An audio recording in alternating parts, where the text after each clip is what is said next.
u henman jong urajar gowansi usashin ulo ong ba ula suhun sibun ya ka jing tokit blale da kulit mekhalaya hakbide bat jing sa penya urajar gowansi susu ulo ong ba jela mekhalaya kalasha panja buram namar ka jingle ka sonam ragwansi bat ula karparu ya ka sorkar bakan ai da jing set patok ka basijing im ya ka sonam hadu bandayang. Meghalaya police की जांच से मैं बहुत संतुष्ट हूँ, दिल से बोल रहा हूँ मैं कि आज सोनम रघुवंशी की वजह से मेघालय बदनाम हुआ है, तो इस पर तो कड़े से कड़ी कार्रवाई की जाए। वहाँ की सरकार से भी अपील करता हूँ मैं कि इसको आजीवन मृत्यु तक सजा दी जाए,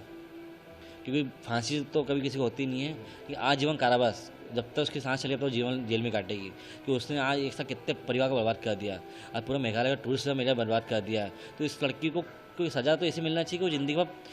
पूरी दुनिया याद रखे कि क्या होता है, क्या एक परिवार कितने परिवार खा गई है।